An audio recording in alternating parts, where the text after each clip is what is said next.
Assalamualaikum warahmatullahi wabarakatuh. Dalam video kali ini saya akan menjelaskan materi lanjutan dari pertemuan sebelumnya ya. Nah, di sini kita akan masuk ke bab baru, yaitu tentang fungsi.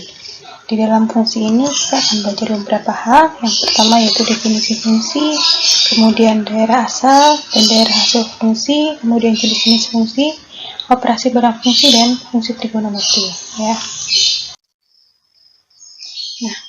Nah, sebelumnya kalian pasti pernah mendengar fungsi ya. Di matematika pas SMP, SMA kalian mendengar fungsi. Nah, sebenarnya apa sih fungsi itu ya? Nah, definisinya bagaimana coba ya. Jadi dalam matematika itu definisi dari fungsi itu ya seperti ini ya. Misalkan kita punya D, itu suatu himpunan tak kosong. Ingat, himpunan itu apa ya? Himpunan itu kayak kumpulan yang tak kosong ya. Di sini D itu himpunan yang tak kosong. Kemudian fungsi F adalah aturan yang mengaitkan setiap unsur X di D dengan tepat satu unsur, yaitu Y ya. Dimana Y ini sama seperti Fx ya. Jadi di sini kita punya X sebagai variabel bebas atau masukan ya. Nah, kemudian si Y ini ya, Y ini itu disebut sebagai keluaran atau variabel tak bebas. Kenapa tak bebas? Karena dia bergantung dari si X itu sendiri ya, sehingga di sini ini itu sama saja dengan si Y ya. Y itu variabel tak bebas karena nilainya atau Y itu sendiri bergantung dari X ya, jadi dia tak bebas. Sedangkan si X ini termasuk variabel bebas ya. Nah, di sini tuh dikaitkannya dengan ada aturannya itu F di sini. Jadi ibarat sebuah mesin ya. Ini tuh ada mesin F, kita punya inputan ya. Inputannya atau masukannya itu X, kemudian dimasukkan ke dalam suatu mesin menghasilkan si Y, di mana Y ini merupakan hasil dari X dimasukkan ke mesin F ya, gitu Fx ini. Ya, seperti itu. Nah, ini merupakan fungsi. Tapi ingat di sini yang penting itu tepat satu ya. Maaf ini kecoret. Nah, ini tepat satu. Di sini maksudnya tepat satu gimana? Jadi kalau misalkan kalian punya X ya, itu harus punya satu keluaran ya. Kalau misalkan kalian punya X, kemudian nanti hasilnya di sini nanti ada Y1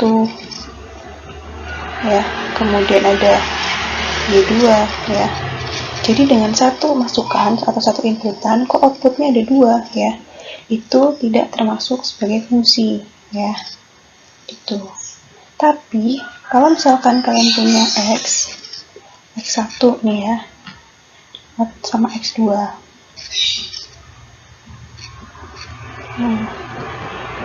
ya X2 ini outputnya itu bisa ke hal yang sama, ini nggak apa-apa ya.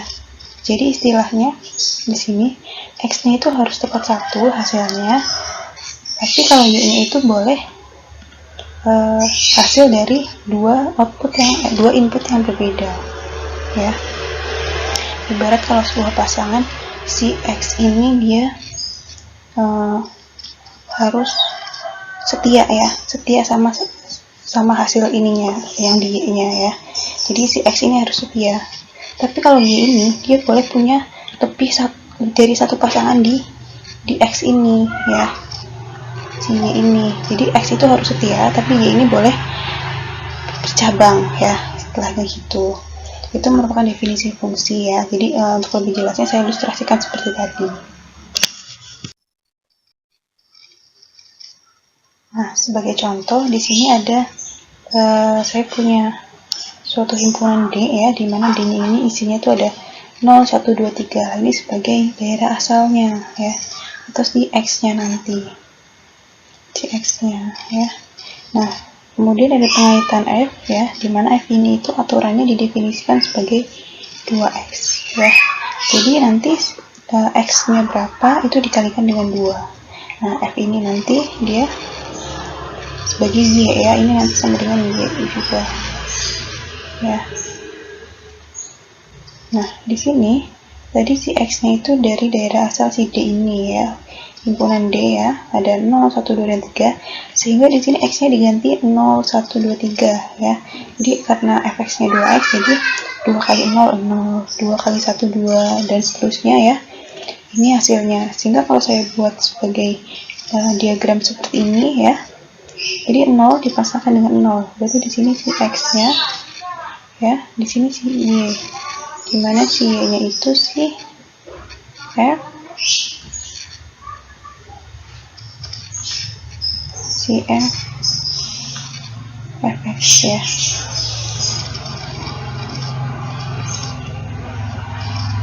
Nah, di sini kita lihat bahwa pasangan yang dihasilkan di sini ya, di sini X-nya tuh mempunyai tepat 1 di Y, ini tepat 1, jadi pasangannya tuh yang di sini ke sini tuh mempunyai satu pasangan yang ini ya, satu pasang ya, jadi 0 itu gak bercabang, 1 juga gak bercabang ya. Jadi yang penting itu X-nya setia ya, kalau yang namanya fungsi itu si X-nya setia, hanya punya satu pasang di Y, tapi kalau Y itu boleh bercabang gitu, itu namanya fungsi. Nah, di sini si F tadi karena si X-nya mempunyai tepat 1 ya, di sini tepat 1 ya, mempunyai tepat 1 unsur di Y, maka ini termasuk fungsi. Si yang fx ini tuh termasuk fungsi ya, gitu. Nah, kemudian kalau yang contoh kedua ini, saya punya D, ini nanti dia si 014 ini dia sebagai X ya, kemudian F-nya itu didefinisikan yang ini ya, plus minus akar X ya, sehingga keluaran outputnya nanti ini. Kalau X-nya 0, berarti kan tinggal diganti 0 ya, plus minus 0 ya. Kemudian akar 1, jadi plus minus 1. Akar 4 plus minus 2 gitu ya. Nah, kemudian kalau misalkan saya gambarkan di diagram ini namanya diagram Venn ya. Nah, ini dari sini ke sini ya. Ini sama dengan si Y itu sama saja dengan si F, si Fx. Ya. Coba lihat di sini, 0 punya satu pasangan tepat 1 di sini ya. Kalau 1 dia tuh nyabang 2 nih ya, 1, 2, kemudian 4-nya juga nyabang ya. Nah, ini kan tadi saya bilang kalau yang fungsi itu si X nya atau asalnya, inputan atau masukannya itu harus setia ya, karena di sini ada yang bercabang, maka dia F-nya sendiri tadi bukan fungsi ya, F-nya bukan fungsi. Karena apa? Ada unsur X yang dikaitkan dengan dua unsur Y yang berbeda ya, gitu. Jadi ini bukan fungsi karena X-nya nanti ada yang bercabang ya, atau nggak setia lah ibaratnya gitu ya. Nah, kemudian nih saya akan mengenalkan kalian yang namanya daerah asal dan daerah hasil fungsi ya. Daerah asal itu seperti F-nya, X-nya ya, itu namanya DF ya. Semua unsur ya, semua unsur sedemikian sehingga F itu terdefinisi dengan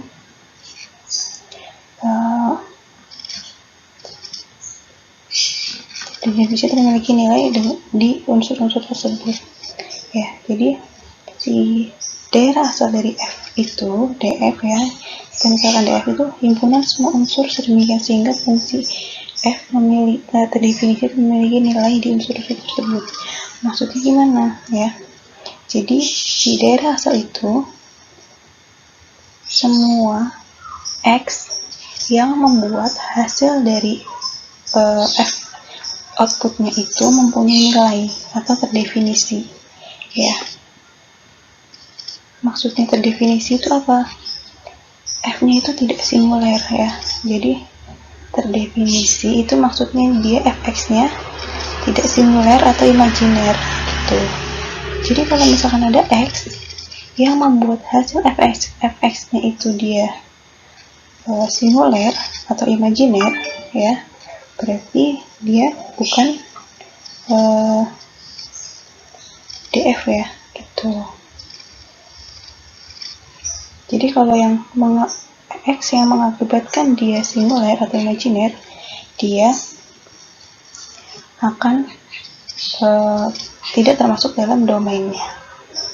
Itu. Nah, ini contoh daerah asalnya, misalkan F ada X kuadrat ya. Jadi semua X yang anggota himpunan real ya, semua angka atau bilangan real itu kalau dihitung dengan fungsi ini X kuadrat pasti ada hasilnya ya.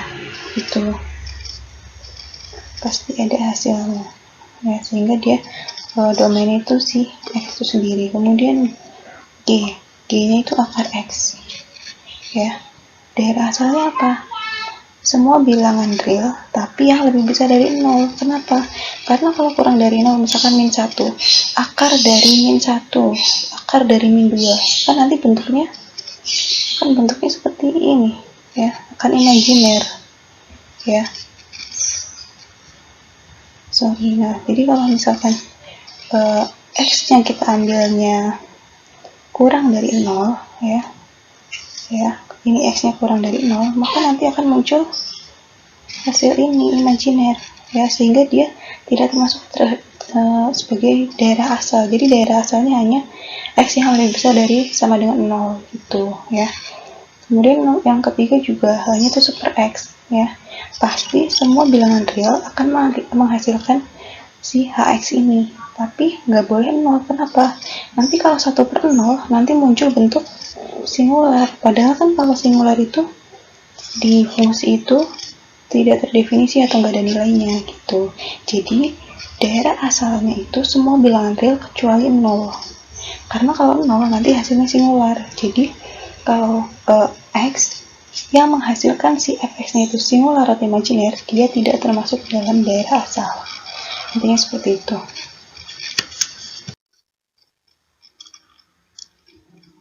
Nah, kemudian sekarang daerah hasil. Daerah hasil berarti kan si Y atau si F-nya sendiri ya. Kita misalkan sebagai FF. Tadi kalau domain itu DF, kalau yang daerah hasil RF ya. Berarti semua nilai Fx ya dengan X adalah unsur di D. Jadi itu semua kemungkinan hasil yang diperoleh dari daerah hasil dari daerah asal yang tadi kita tentukan ya. Jadi misalkan kita punya daerah asal, ini namanya daerah hasil, nah ini X ya. Jadi daerah hasil itu semua hasil yang mungkin dihasilkan dari X yang tadi ya. Ini daerah asal, jadi nanti di sini ada DF ya, kemudian di sini ada nanti R. Jadi nanti RF-nya apa aja ya? Ini dengan dikaitkan dengan aturan F ya. Jadi daerah hasil itu RF, kalau daerah asal DF. Jadi maksudnya apa? Daerah asal itu semua X yang mungkin yang mengakibatkan si Y-nya itu nanti tidak singular ataupun imajiner ya. Kalau RF hasilnya itu ya semua hasil yang dihasilkan dari DF tadi gitu ya. Misalkan tadi Fx kuadrat kan tadi daerah asalnya X kan ya, maksudnya semua bilangan real. Nah pasti nanti hasilnya itu dia lebih besar dari 0 ya. Kenapa? Coba kalau misalnya kita ambil di sini min 2 ya, min 2 ya, kemudian dikuadratkan, pasti hasilnya 4 kan, positif kan, karena dikuadratkan. Jadi min kali min kan pasti nanti dia hasilnya akan lebih dari 0. Semua angka yang di bilangan real yang lebih dari 0, jadi nanti hasilnya dengan X bilangan real, semua bilangan real nanti akan menghasilkan daerah hasilnya itu Y bilangan real tapi yang lebih besar dari 0. Nggak mungkin ada yang negatif karena di sini dilihat dari fungsinya X kuadrat ya gitu. Nah kemudian untuk si G nya sendiri di sini ada GX akar X. Tadi kan domain daerah asalnya kan semua bilangan real tapi yang lebih besar dari 0. otomatis ya nanti hasilnya akan lebih dari 0. Akar yang di dalamnya ini positif kan nanti hasilnya juga positif juga ya, lebih dari 0 tuh. Misalkan fungsi H per X, pasti kan tadi kan semua bilangan real, tapi yang nggak boleh 0 kan daerah asalnya.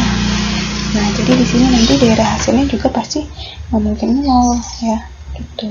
Jadi bisa 1 per 1, bisa negatif, bisa positif tuh, tidak mungkin 0 tuh ya. Ini cara mendefinisikan domain daerah asal dan daerah hasil. Jadi maksudnya ini kita menentukan daerah secara umum yang mengakibatkan si fungsi ini itu terdefinisi dengan baik. Maksudnya apa terdefinisi dengan baik? Hasilnya nanti si fx-nya itu tidak singular dan tidak imajiner. Jadi kalau ada x yang mengakibatkan si fx itu imajiner ataupun singular, berarti dia tidak termasuk dalam daerah asal. Nah, sedangkan kalau daerah hasil, kita mengikuti dari daerah asalnya. Daerah asalnya itu apa? Nah, nanti hasilnya kira-kira kemungkinannya apa aja nih, gitu ya. Nah, ini ada latihan, silahkan dicoba ya. Nanti kita diskusikan bersama. Tapi harus mencoba dulu ya, kalau belum mencoba nanti bingung saat didiskusikan itu maksudnya apa gitu. Nah, kemudian ini operasi fungsi ya. Operasi fungsi. Jadi operasi fungsi itu maksudnya kayak menghitung aljabar ya, tambah, kurang, kali, bagi. Tapi di sini berupa fungsi ya. Tadi kan kalian sudah tahu definisi fungsi seperti apa. Nah, di sini tentang operasi fungsinya. Jadi ada ditambah ya. Tambah, kalau ada punya f ditambah g itu sama saja seperti fx ditambah gx gitu ya. Kalau ada dikurangi ya, ini pasti akan dikurangi. Maksudnya gimana ya? Jadi kalau yang sebelah kiri itu kita menambahkan fungsinya dulu baru masukin inputannya. Tapi kalau yang ini ya, yang ini itu masukin inputannya satu-satu baru ditambahin ya. Kalau yang ini juga kita mengalihkan fungsinya dulu baru inputnya masuk, x masuk. Tapi kalau yang ini kita masukin inputannya masing-masing ke f sama g dulu baru dikalikan, itu nanti hasilnya akan sama ya. Jadi ini operasi fungsi. Yang pembagian juga iya, sama ya, dibagi dulu baru dimasukin atau dimasukin dulu baru dibagi ya, seperti itu. Ini sama ya, sama. Kemudian ini domain range-nya. Jadi domain ditambah itu sama saja seperti domain dikurang, dikali gitu ya. Ini cara menentukan domainnya.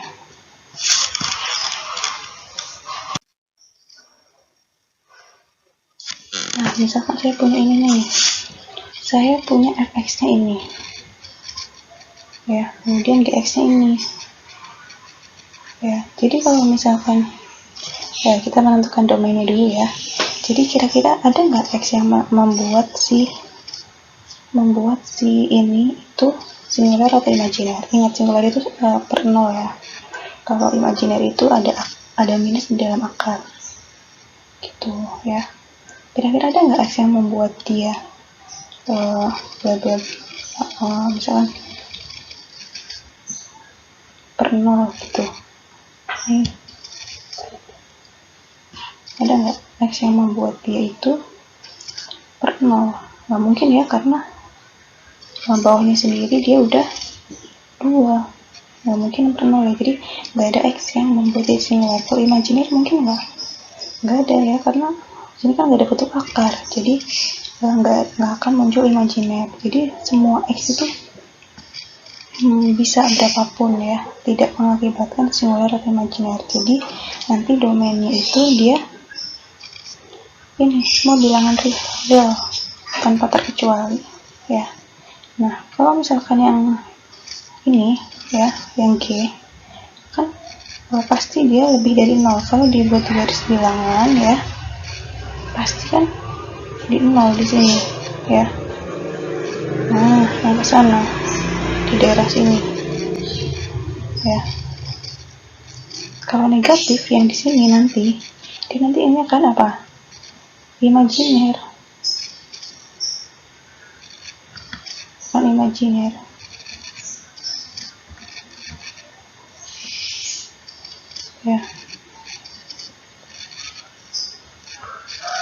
ya kan, imajiner. Jadi yang sebelah sini tidak termasuk dalam domain. Yang jadi domain itu yang sini nih ya, yang jadi domain itu yang daerah sini. Nah, daerah sini ya, yang hijau ini daerah domain ya, sini. Karena nanti kalau yang sebelah kiri nanti ada muncul imajiner, kan nggak boleh. Kalau misalnya fungsi nanti misalnya imajiner, dia tidak termasuk dalam domain, jadi tidak dalam kelompok daerah asal gitu ya. Jadi ini untuk yang domain dari G nya ya. Nah, kalau ditambah nih, coba lihat, kalau ditambah ya, mau ditambahkan dulu ininya ya, ini ditambah ini, atau ngitung dulu, itu akan sama hasilnya ya. Kalau ditambah tinggal ditambah, dikurang tinggal dikurang, dikali tinggal dikali ya. Nanti domain dan df nya mengikuti ya, domain df nya akan mengikuti ya, ini domain df nya akan mengikuti irisannya. Jadi dari dua ini, dari ini sama ini, irisannya atau hal yang samanya kan pasti dari 0 ke kanan kan, misalkan gini. Nah, ini kan untuk yang G ya, G, misalkan G itu dari 0 ya. Kemudian kalau si F nya itu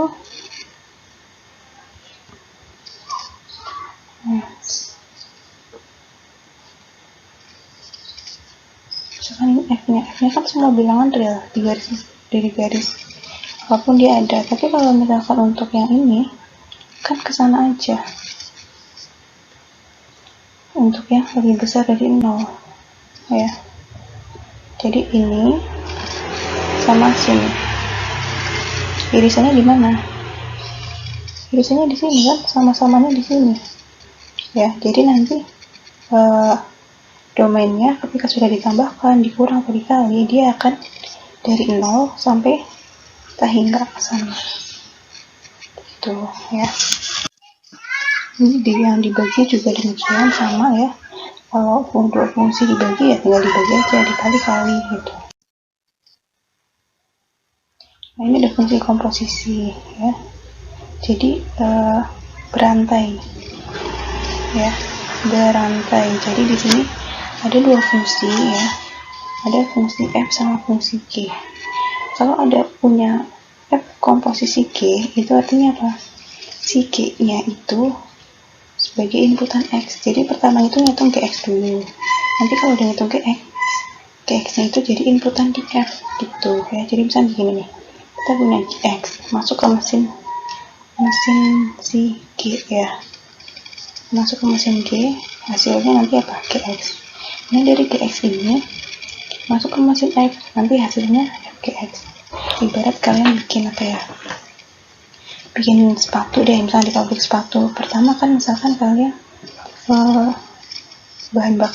bahan buat sepatunya dimasukkan ke mesin untuk dipotong. Ini misalnya mesin dipotongnya nih ya.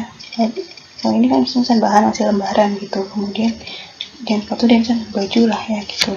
Nah, ini baju masih berupa kain di sini ya, masih berupa kain di sini. Kemudian masuk ke mesin potong, nanti hasilnya ini ya, kain yang sudah dipotong ya. Kemudian masuk ke mesin jahit, F-nya ini misalnya mesin jahit, nanti hasilnya nanti jadi baju. Jadi prosesnya itu berantai, itu sama saja seperti fungsi komposisi. Jadi yang di belakang ini itu sebagai inputan yang si depannya ya.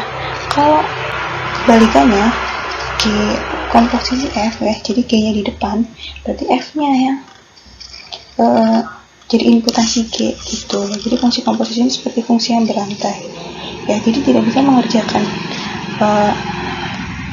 yang kedua sebelum yang pertamanya selesai gitu ya. Ini contoh pengerjaannya nih, misalkan nih ada fx nya ini gx nya. Nah, ini fog, berarti kita ngitung g nya dulu, dari yang belakang dulu. G nya itu kan si ini kan, si g nya itu x kuadrat plus 1 ya, g nya. Kemudian Nah ini, jadi sebagai inputannya si F di sini ya. Nah, sebagai inputannya si F karena G-nya di belakang ini. Kemudian si F-nya apa? Akar X. Kalau kita punya X akar X, tapi kalau kita punya X kuadrat plus 1 ya sama, nanti hasilnya jadi X akar X kuadrat plus 1 ya. Jadi berantai gitu fungsinya. Nah ini untuk daerah asalnya sama ya seperti tadi mengidentifikasinya. Jadi S-nya itu apa aja biar dia hasilnya tidak similar ataupun imajiner ya. Nah kalau ini G komposisi F, jadi F-nya masuk ke G ya, jadi dari belakang ke depan gini. F-nya sebagai inputannya si G ya. F-nya tadi kan akar X ya. Nah sedangkan G-nya tadi X kuadrat plus 1 ya, ini X-nya kan diganti akar X kuadrat plus 1, jadi ini nanti jadi sebuah fungsi yang baru ya. Nah sekarang coba latihannya ini, silahkan ya, nanti kalau ada kesulitan kita diskusikan. Nah ini jenis-jenis fungsi, jadi kalau jenis-jenis fungsi ini saya hanya memperkenalkan saja ya, saya tidak memperdalam satu persatu untuk fungsi-fungsinya. Jadi fungsi itu di sini ada yang namanya fungsi linear. Fungsi linear itu nanti kalau digambarkan itu berupa garis lurus. Nah, yang seperti ini, ya ini anggap aja lurus ya. Nah, yang ke sana itu namanya linear. Itu namanya fungsi linear. Kemudian ada fungsi kuadrat, itu biasanya gambarnya melengkung. Ya, kayak parabol. Itu fungsi kuadrat ya. Kemudian ada fungsi polinomial, itu fungsi polinomial yang ini. Ya, pangkat berupa pangkat-pangkatan. Kalau rasional itu yang pecahan seperti ini ya. Ini contoh dari fungsi polinomial, ini contoh fungsi rasional. Jadi bentuk fungsinya nanti ada nama-namanya. Ini jenis-jenis fungsi. Kemudian ada fungsi genap ganjil ya. Kalau yang genap tuh yang ini. Ya, ini yang ganjil. Ada ciri-cirinya. Kalau genap itu harus memenuhi ini. Ya, kalau ganjil harus memenuhi ini. Ini saya hanya sekilas saja memperkenalkan jenis-jenis fungsi ya. Jadi fungsi itu ternyata setelah tahu definisinya ada macam-macamnya juga yang lain gitu. Ya, jenis-jenisnya ada. Nah, kemudian ada fungsi trigonometri. Ya, kalian kan pasti sudah kenal ya yang trigonometri, yang ada sinus, kosinus, tangan gitu ya. Jadi fungsi trigonometri itu ya, ini ada sin, cos, tangan. Jadi inputannya si theta ini, jadi inputan atau masukan itu tidak selalu X ya. Jangan bingung nanti kalau simbolnya ganti ya. Ini namanya fungsi sinus, fungsi kosinus, dan fungsi tangan. Ini bedanya hanya ini trigonometri, pakainya sinus, kosinus, tangan gitu ya. Nah ini sudut istimewa ya. Nilai sinus 0 ya, pasti kalian bisa. Ini yang tabel ini tuh dasar sekali ya. Ketika kalian tahu ini, kalian bisa menghitung sinus, kosinus atau tangan dari sudut-sudut yang lain ya. Gitu. Kemudian ini fungsi trigonometri lainnya ada tangan. Nah, tangan itu bisa dituliskan dalam bentuk sinus per kosinus ya. Kalau ada namanya sekan, itu sama aja 1 per cos. Kalau tangan sama aja kosinus per sinus. Kosinus itu 1 per sin ya. Jadi di sini kombinasi dari sinus, kosinus. Ya, jadi dasarnya itu sinus sama kosinus. Gitu. Nah, berikutnya ini merupakan grafik fungsi dari trigonometri ya. Jadi di sini ada fungsi sin theta ya. Grafiknya nanti seperti ini ya. Untuk fungsi sinus ya, identik dengan ini ya. Ini untuk tetanya dari 0 sampai 2pi atau 360 derajat. Tapi kalau untuk cos theta, ini grafiknya seperti ini ya. Dari 0 sampai 2pi atau 360 lain. Sedangkan ini untuk tangan theta ya. Untuk menggambar grafik ini kalian pasti sudah ahli ya kalau menggunakan software matematika yang bisa untuk menggambarkan grafik. Ini merupakan grafik fungsi untuk trigonometri yang dasar ya, sinus, kosinus, dan tangan gitu. Nah, dalam trigonometri ini ada yang namanya identitas trigonometri. Maksudnya apa? Jadi di sini ada nilai yang sama ya, tapi dia diubah dalam bentuk yang berbeda. Jadi misalkan ketika kita menghitung sin min x, itu akan sama hasilnya dengan min sin x ya. Begitu juga dengan ini, misalkan sin kuadrat x plus cos kuadrat x sama dengan 1 ya. Jadi ini ada beberapa identitas trigonometri yang ada di matematika. Ini nggak perlu kalian hafalin sih, nanti kalau misalnya butuh juga bisa dilihat mana yang dibutuhkan kira-kira gitu ya. Jadi ini identitas-identitas dalam trigonometri ya. Contohnya kayak misalkan ketika kita menghitung sin pi per 2x, pi per 2 min x itu kan sama seperti cos x. Jadi ini kesamaan ya, yang kiri akan sama dengan yang kanan gitu. Jadi ketika kalian menghitung sin ini misalkan akan sama hasilnya dengan menghitung yang kanan. Itu namanya identitas ya. Jadi di sini ada beberapa identitas yang bisa digunakan. Nah, kapan identitas ini digunakan? Ketika kita menemukan bentuk suatu fungsi trigonometri tapi diminta untuk mengubah dalam bentuk yang lain atau disederhanakan. Nah, mungkin beberapa identitas yang ada di sini bisa digunakan ya. Jadi diubah gitu, serupa tapi tak sama gitu. Kebalik. Bentuknya gak sama tapi sebenarnya dia serupa gitu ya. Jadi dia beda tapi sebenarnya dia sama gitu. Nah, ini ada beberapa identitas ya yang bisa kalian ketahui di sini. Ada identitas hasil kali, sin x, sin y, kemudian identitas jumlah, ada identitas setengah sudut seperti ini. Jadi kalau ada seperti ini kalian bisa tuliskan dalam bentuk ini yang lain gitu ya. Ada sudut ganda gitu ya. Jadi di sini dalam fungsi trigonometri ada beberapa identitas yang tak serupa tapi sebenarnya dia sama gitu ya. Digunakan ketika kita mempunyai bentuk dan itu akan mudah diselesaikan ketika diubah dalam bentuk yang lain. Nah, mungkin identitas yang ada di sini bisa digunakan gitu ya. Nah, ya, mungkin untuk materi untuk fungsi saya hanya menjelaskan sampai di sini ya. Nanti untuk latihan-latihan soalnya saya bisa langsung ke materi limit dan kekontinuan ya. Jadi untuk materi dasar fungsi kalian yang harus pahami yaitu definisi fungsi itu sendiri ya, kemudian daerah asal, terus daerah hasil ya. Jadi kalian harus paham konsep-konsep itu.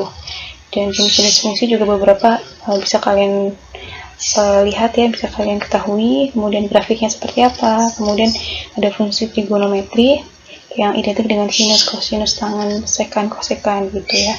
Dan beberapa identitas trigonometri yang ada. Nah, mungkin untuk materi kali ini saya cukupkan sampai di sini. Saya lanjutkan lagi di materi berikutnya yaitu masuk ke limit. Nanti kita sambung di video berikutnya. Terima kasih. Kurang lebihnya saya mohon maaf. Wassalamualaikum warahmatullahi wabarakatuh.